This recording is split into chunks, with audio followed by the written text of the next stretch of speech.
Lucas, capítulo 18.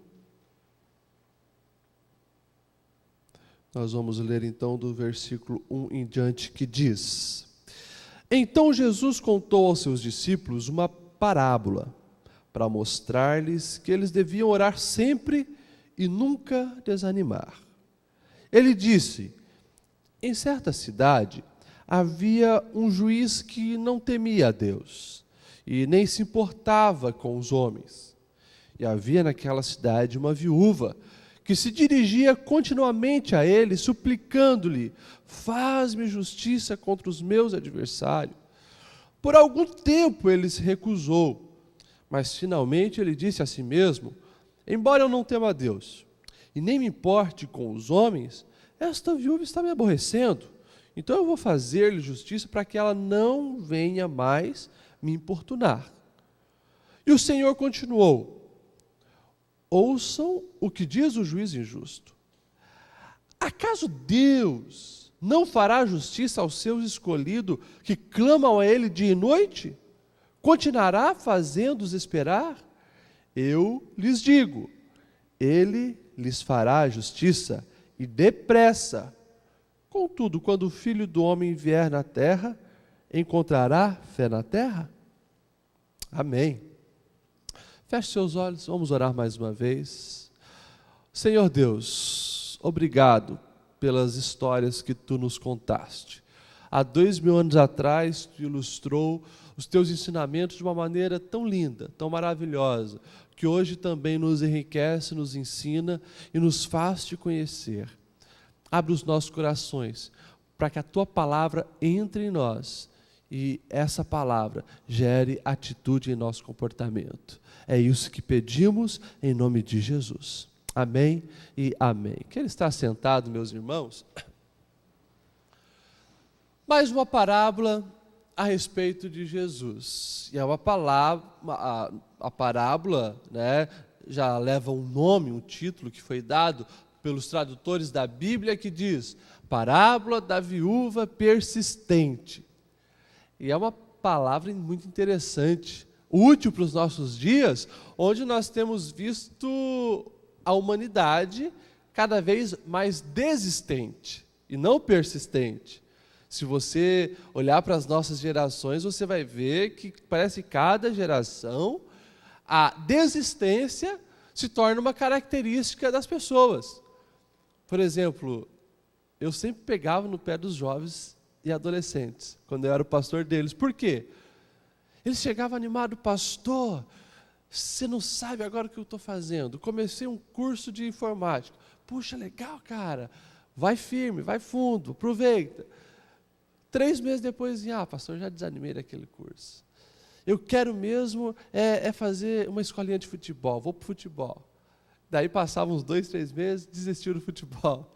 Não, eu não quero isso, pastor. Eu vou aprender inglês, né? Que a gente precisa falar inglês, a nossa geração. Depois não acabou o curso de inglês. Era muito comum isso. Começava um curso e terminava. Na faculdade mesmo nem se fala, né? Começa um curso, não, mas não é bem isso que eu quero. Vou para outro, vou para outro, vou para outro. A gente se torna desistente, não é só adolescente. Nós, irmãos, né? Eu sempre falo, virada do ano. Esse ano eu vou emagrecer. Esse ano eu vou emagrecer. E já nos primeiros meses a gente acaba desistindo dos nossos objetivos. Esse ano, os crentes, né? Esse ano eu vou ler a Bíblia toda, pastor. Esse ano eu vou fazer isso. Esse ano. E a gente desiste. Infelizmente, a desistência se tornou uma característica comum das nossas gerações. E a gente olha, né, as próprias empresas sabem disso. Quando você olha, por exemplo, né, o processo de um cancelamento de uma conta telefônica. Você liga lá, né, para cancelar a tua conta, eles atendem, fica passando de um para o outro, né, aguarde isso, aperte 1, aperte 3, aperte 9, aperte 5 para isso.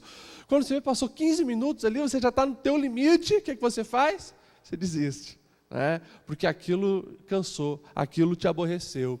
E muitas vezes nós levamos também a desistência para a vida de oração, para a nossa vida espiritual. E é aí que nós, muitas vezes, não recebemos aquilo que pedimos por causa disso, pela nossa falta de persistência. Quando nós olhamos aqui para Jesus contando essa história, a gente entende mais ou menos o que Jesus queria ensinar. Imagine, Jesus, o Deus encarnado. Jesus, alguém eterno que entrou na história da humanidade. Alguém que era atemporal se tornou temporal. Alguém que vivia com o Pai, alguém que era um com o Pai, agora estava ali na terra vendo o relacionamento das pessoas com esse Deus. Imagine só, né? Você já parou para pensar como é que Jesus ficava, né, talvez, assim, admirado da maneira que as pessoas oravam. E eu creio que Jesus, muitas vezes, olhava para as pessoas e via, nossa, como desistiu fácil desse pedido de oração, como as pessoas abrem mão fácil daquilo que elas buscam em Deus, que Deus pode fazer. E daí Jesus, ele conta pelo menos 2 histórias a respeito disso, e uma delas é essa aqui, a história dessa viúva persistente. Jesus diz que em certa cidade havia um juiz, e ele caracteriza um juiz péssimo, um juiz mau, não temia a Deus e, consequentemente, não respeitava os homens, não se importava com os homens. Para ele, olha, todo mundo podia se dar mal, não estava nem aí, o importante era ele. Era um juiz, mas um juiz mau. E naquela cidade tinha uma viúva, um juiz mau e uma viúva. É claro que provavelmente esse juiz, se a gente olhar o contexto da época, Jesus falava de um juiz não judeu, provavelmente um juiz romano. Os juízes judeus, eles exerceram atividade quando o povo ainda era independente. Agora eles estavam totalmente debaixo do jugo dos romanos, e nenhum judeu assumia um cargo, né, de alto nível no Império Romano. Isso aqui era provavelmente um judeu, pior ainda, né?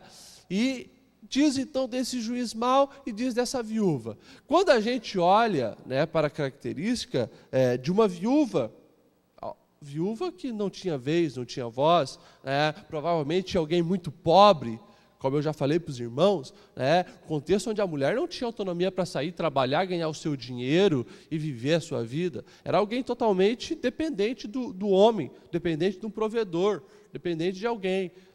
Mas lá estava aquela viúva, sem recursos, sem poder pagar financeiramente, alguém para interceder por ela, alguém para lutar com ela.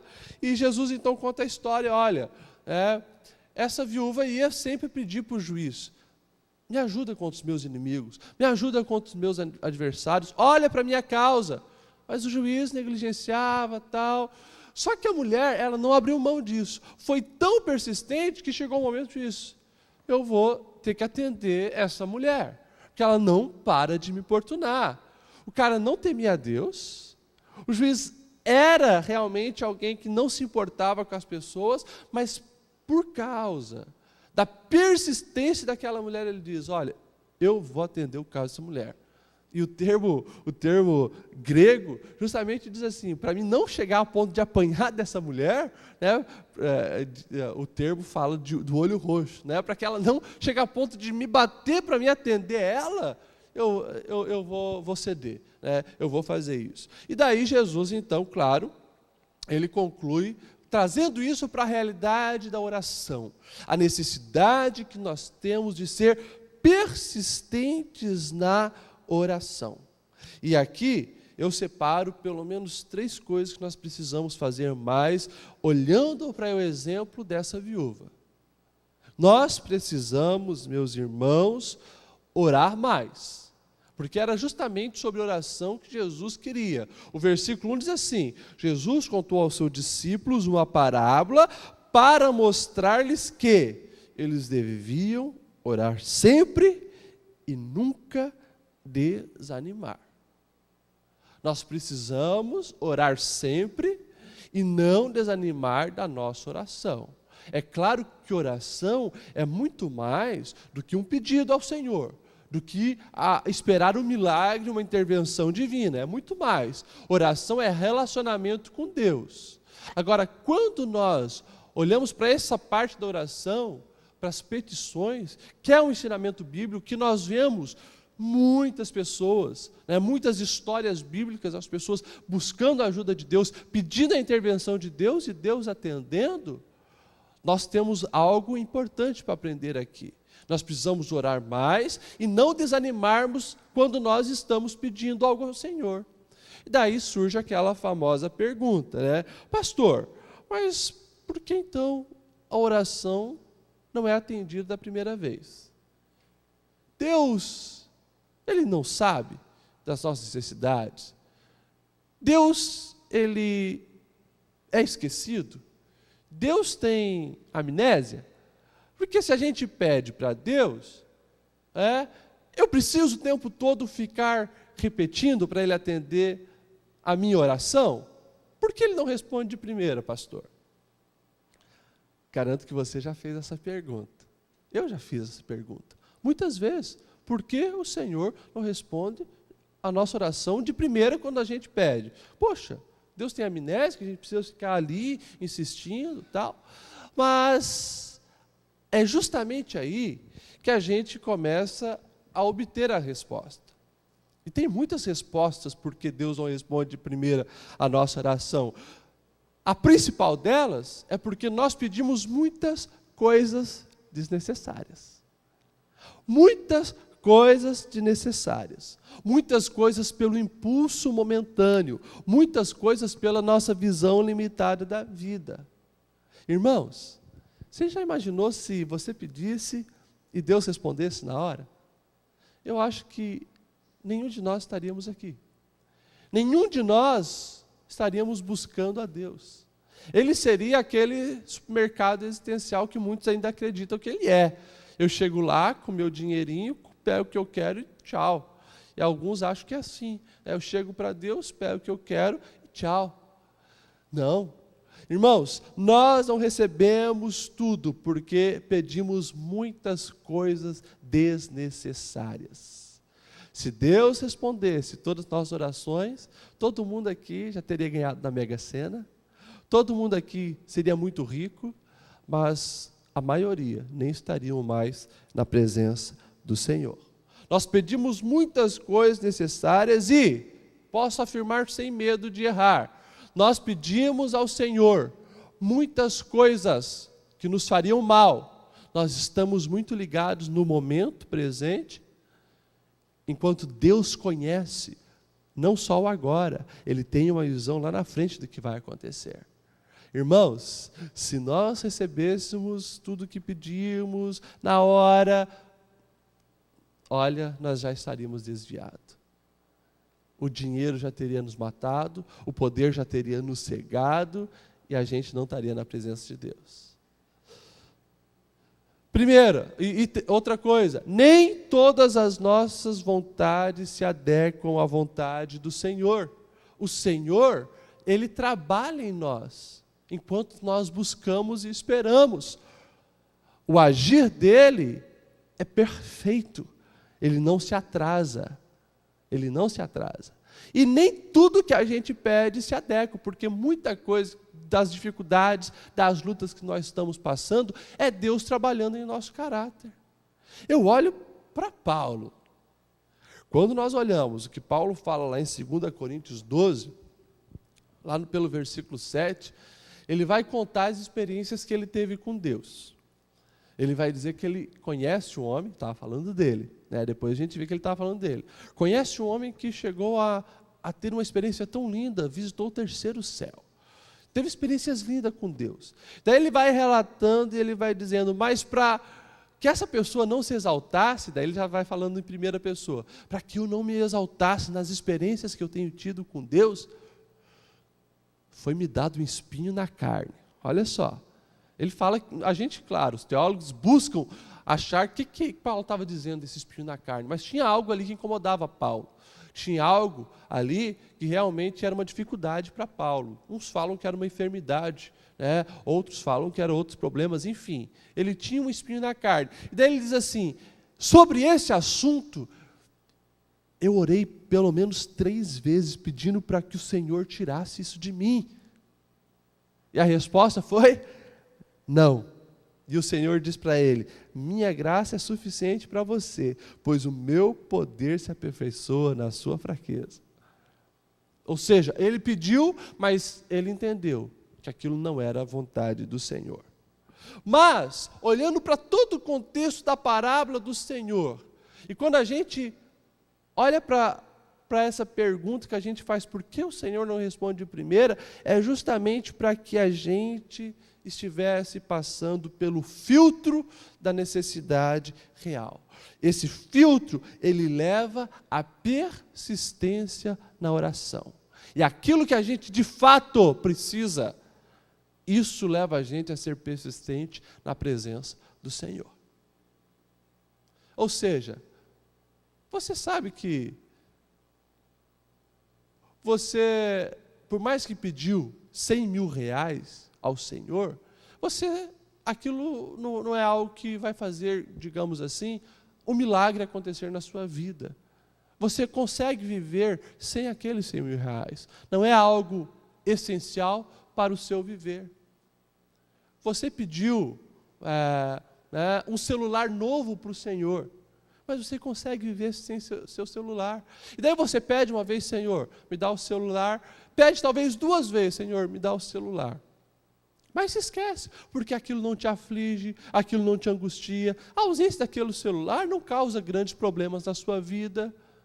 Agora, um filho nas drogas é uma necessidade real. É algo que te incomoda, é algo que te fere, é algo que te machuca. Consequentemente, isso te leva à persistência na oração.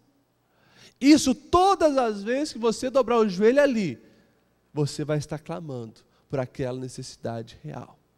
Então, o Senhor permite justamente que as nossas orações sejam levadas nessa esfera da persistência, para a gente entender o que realmente é necessário, o que realmente é essencial, de coisas supérfluas que a gente pede, e que a gente nem deveria, às vezes, pedir. E como diz o autor de um livro: Senhor, muito obrigado por não ouvir todas as minhas orações, e não responder todas elas, porque senão eu já estaria desviado. E é assim que funciona. Existe esse filtro de coisas essenciais para coisas supérfluas. E quando nós nos entregamos à presença do Senhor, buscando realmente essas coisas essenciais, a gente precisa se encaixar nessa realidade. Orar com persistência. Orar com persistência ao Senhor, sabendo que Ele realmente pode fazer um milagre na nossa vida. Então nós precisamos orar mais. Ore mais. Busque mais ao Senhor. Bata nessa porta. Insista com o Senhor. E realmente Ele vai responder. Uma outra lição que eu aprendo nesse texto é que nós não podemos amedrontar perante as circunstâncias. Porque quando nós olhamos o contexto de uma viúva, a gente sabe que uma viúva era alguém que não tinha voz e não tinha vez na cultura dos judeus. Uma viúva era alguém que agora geralmente ficava desprezada. Já falei para os irmãos, ou voltava para a casa dos pais esperar um resgatador, ou se tornava mendiga, ou se tornava uma prostituta. Não tinha muito o que fazer, era alguém que não tinha influência mais nenhuma na sociedade. Por isso que desde lá do início de todos os tempos, olha para a lei de Moisés, você vai ver o Senhor sempre insistindo nisso. Cuida das viúvas, olha para os órfãos, olha para os necessitados. Aqui nós temos essa mulher representando alguém que é totalmente necessitado, que não tem recurso, que não tem, às vezes, competência, que não tem voz, que não tem como chegar para um juiz e pedir ali a solução do seu problema ou ter alguma influência nessa área. Mas, mesmo com essa situação inferior, mesmo não tendo um marido para falar por ela, mesmo não tendo um resgatador, essa mulher, ela descobre uma arma que todos nós temos, que é a persistência, que é insistir naquela causa. Aqui ela nos deixa essa grande lição. Mesmo estando numa posição inferior, mesmo estando numa posição de fragilidade, mesmo estando numa posição de alguém desprotegida, ela tinha uma arma e faz uso dessa arma para conseguir o que ela queria. Muitas vezes, meus irmãos, nós nos vemos fragilizados perante a situação que nós enfrentamos.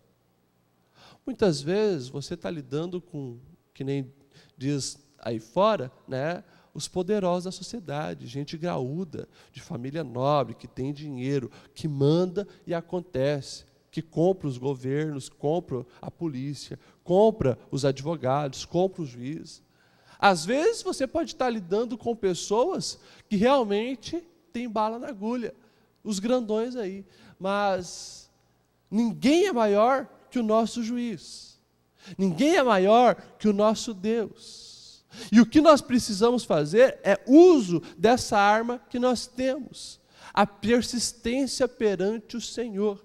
Nós precisamos buscar mais a ajuda do Senhor, sabendo que, mesmo numa posição desfavorecida em que nós tivermos, seja quem for o teu adversário, quem for o seu inimigo, qual for o seu problema, qual for a sua luta, você precisa saber que você tem uma arma, a arma espiritual de estar persistindo na oração. Isso faz toda a diferença. Quando nós olhamos para o livro, por exemplo, de Daniel, você vai ver Daniel como um grande exemplo de persistência, um grande exemplo de alguém que persistiu na presença do Senhor, em oração, em busca. Lá no capítulo 10 e versículo 12 de Daniel, você vai vendo ele tendo um encontro com um anjo. Ele está buscando ao Senhor e ele sente alguém tocando no seu ombro, ele olha e um anjo chega para Daniel e diz: Daniel, desde o primeiro dia em que você decidiu buscar entendimento e humilhar-se diante de Deus, a tua resposta já foi dada. Mas demorou todo esse tempo, né? E diz, porque o príncipe do reino da Pérsia me resistiu durante 21 dias, até que Miguel, um dos príncipes supremos, veio em minha ajuda, pois eu fui impedido de continuar ali com os reis da Pérsia. Olha só o que esse mensageiro de Deus, não fala o nome desse anjo, o anjo chega para Daniel e diz: Daniel, há 21 dias atrás, quando você começou a buscar a ajuda de Deus, quando você começou a buscar entendimento, humilhar-se diante da presença do Senhor, eu já vim com a resposta para você. Mas ele fala de guerras espirituais. Hostes demoníacas impediram que ele chegasse até Daniel com a mensagem de Deus para ele.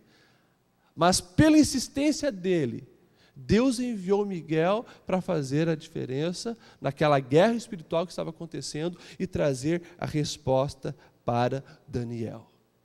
Irmãos, isso revela que é algo que a gente não entende, que a gente não faz nem ideia. As guerras espirituais que existem ao nosso redor. Existe muita guerra espiritual. Muita guerra espiritual, muita batalha espiritual. E muitas vezes, pessoas próximas de nós, e às vezes nós mesmos, damos passos para trás, quando erramos, quando falhamos, quando pecamos, quando damos legalidade para o diabo. As respostas das nossas orações, elas não chegam muitas vezes, porque nós não perseveramos em oração na presença do Senhor. Há um diferencial para aqueles que realmente precisam, e persiste e insiste. Acontece grande diferença. Na outra história paralela, quando Jesus está falando sobre a persistência da oração, ele conta a história de um amigo. Já era meia-noite, chega na casa de alguém um visitante. E quando você recebe alguém na sua casa, você precisa ser um bom hospedeiro. Você é responsável por aquela vida, você precisa dar o melhor para aquela pessoa. Era a cultura dos judeus. E Jesus diz, chegou um amigo inesperado e ele não tinha nada para comer, não tinha pão para oferecer para a visita, não tinha algo para alimentá-los. O que ele faz?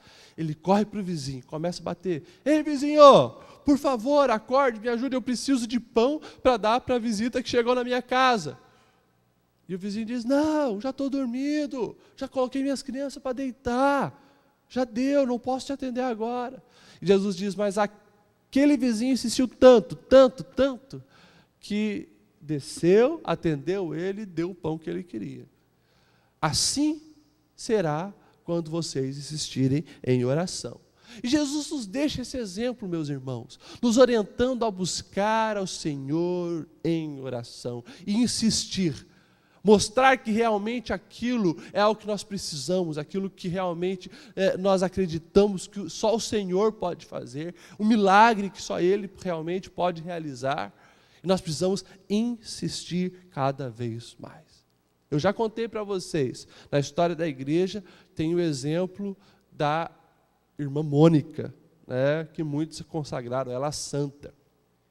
Por volta do ano 400, Mônica, ela era essa mulher dedicada, essa mulher que vinha à casa do Senhor, chorava, buscava ajuda, principalmente pelo seu filho. Seu filho era um homem desvairado, era alguém que pensava só em si, era alguém que gostava de receber elogios, era alguém que gostava de se exaltar, e era alguém que mergulhou na perversidade. Alguém que gostava de orgias sexuais, alguém que gostava dos vícios, de encher a cara, e muitos olhavam para aquele homem, que era um homem extremamente inteligente, mas um homem amante do pecado, amante do erro. Muitos olhavam para ele e falavam: para esse homem não tem jeito. Mas a mãe dele não parava de insistir em oração. Chorava na presença do Senhor, buscava, clamava, intercedia, e ficava ali. O tempo passou-se alguns anos, e um dia o pastor daquela irmã, o bispo Ambrósio, chega para a irmã Mônica e traz um recado de Deus e diz para ela: olha, o filho de tantas lágrimas, ele não vai perecer, mas o Senhor vai te responder e vai intervir na sua vida. Pouco tempo depois, aquele homem se converte e tem uma mudança radical na sua vida. Do pior dos homens da sociedade, ele passa a ser referencial de homem de Deus. E hoje ele ainda é chamado de santo. O nome dele é Agostinho, o famoso Santo Agostinho, que era um homem totalmente perdido, desvairado, amante dos prazeres da vida. Teve uma conversão, porque a sua mãe, a irmã Mônica, não parou de orar e interceder pela vida dele. E meus irmãos, precisamos orar mais, não focar nas nossas limitações, mas ser persistente. E terceira coisa, muito importante, que Jesus deixa bem claro aqui: nós precisamos confiar na justiça do nosso Deus. Eu gosto da radicalidade do contraste que Jesus pega essa parábola. Ele diz: olha, o juiz era mau, camarada não prestava, era um caco, sem vergonha, não se importava com as pessoas, estava numa posição de juiz que julgava as causas para beneficiar as pessoas que realmente necessitavam, as pessoas que realmente estavam com a verdade, mas estavam ali sendo traídas, enganadas, exploradas. Era um juiz, alguém que deveria praticar a justiça, mas o cara era sem vergonha, não se importava com o bem dos homens. E Jesus faz uma comparação dizendo: olha, se esse cara que não prestava estava numa posição de juiz, ele concedeu o pedido daquela viúva, ele ajudou aquela viúva, gente, quanto mais Deus, que é o juiz perfeito, vocês acham que Ele não vai ouvir os seus filhos que perseverarem em oração noite e dia? Esse é um Deus justo, e muito melhor que isso, um Deus justo e amoroso, justo que se importa conosco, justo que realmente quer o teu bem mais do que você mesmo. Isso, irmãos, é motivo para a gente continuar orando e buscando ao Senhor, confiando que Ele fará justiça em nossa vida. Eu sempre digo, meus irmãos, no mundo em que nós vivemos, Um mundo injusto. Injusto. Vivemos um mundo injusto, onde quem quer levar uma vida séria no Brasil, quem quer ser digno, não é respeitado. Onde quem tem vez é bandido. Quem tem vez é quem vive dando jeitinho nas coisas. Onde o povo se enjaula dentro das casas para ficar protegido e os bandidos andam solta. Onde quem tem dinheiro compra os melhores advogados e não importa se ele passou a mão no Brasil, encheu o bolso. Ele tem direito a tirar as férias dele, tem direito à prisão domiciliar, como nós estamos vendo aí no Brasil. País injusto. Um país onde um adolescente de 17 anos, que já tem barba na cara, se entrar na tua casa, estrupar tua filha e matar alguém, ele não é punido. Se você, pelo contrário, quiser proteger a tua família e matar aquele indivíduo, é você que vai preso. Nós vivemos um tempo injusto, mas o nosso juiz ele é perfeito. O nosso juiz não falha. E como eu digo sempre, meus irmãos, o nosso juiz, ele conhece a essência do ser humano, ele conhece o teu coração. Tudo o que o homem plantar, ele vai colher. Não colhe tudo se ele se colocar debaixo da graça do Senhor, se humilhar perante a poderosa mão de Deus, se arrepender, daí tem a misericórdia do Senhor. Se não for isso, vai colher tudo o que plantou. Mas o nosso Deus é justo. Então, irmãos, nesse mundo injusto, confie na justiça de Deus. Ele cuida dos seus, Ele atende o clamor daqueles que buscam a Ele continuamente. Ore mais. Não fique acovardado perante a situação e confie nesse Deus que é justo e ama você. Eu concluo com as palavras de Mateus no capítulo 7. No Sermão do Monte, ele diz assim: peçam e lhes será dado, busquem e encontrarão, batam e a porta lhes será aberta. Todo aquele que pede recebe, o que busca encontra, aquele que bate, a porta será aberta. Qual de vocês, se seu filho lhe pedir pão, você dará uma pedra? Ou se o filho pedir peixe, você dará uma cobra? Se vocês, que são maus, sabem dar boas coisas aos seus filhos, quanto mais o Pai de vocês que está no céu dará boas coisas ao que lhe pedir. Assim, em tudo, façam aos outros o que vocês querem que eles façam, pois esta é a lei e os profetas. Vamos colocar em pé? Irmãos, palavra de Deus para cada um de nós. Eu falo por mim, como pastor, eu preciso aprender a ser muito mais persistente na oração. Irmãos, nós não recebemos porque nós desanimamos muito fácil. Eu sempre lembro vocês que a nossa geração ativista, de fast food, tudo na hora, tudo micro-ondas, tudo drive-thru, tudo para já, na vida espiritual não é assim. Mas quando há persistência na oração, o Senhor vê a tua integridade, o Senhor vê a tua fé, o Senhor vê a tua real necessidade, e Ele responde, e Ele realmente cumpre o milagre na sua vida. Feche os olhos. Vamos fazer uma oração.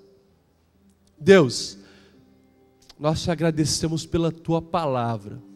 Nós te agradecemos por mais essa história de Jesus que vem nos edificar e nos mostrar que nós precisamos orar mais, que nós precisamos estar mais aos teus pés, mais na tua presença.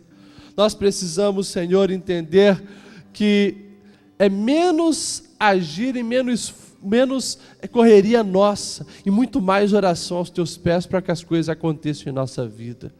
Deus, dai-nos, Senhor, sabedoria para buscarmos a tua presença.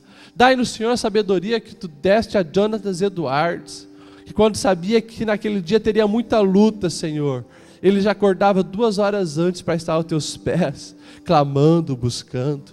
Deus, nós queremos realmente, Senhor, nos aprofundarmos em intimidade contigo, entender, Senhor, que Tu estás olhando o nosso coração, a nossa persistência. Deus, nós não conseguimos ver as batalhas espirituais que impedem de recebermos as Tuas bênçãos, Senhor, mas nós sabemos que em tudo Tu trabalha em nosso favor, sabemos, Senhor, que em tudo Tu tens o melhor para nós.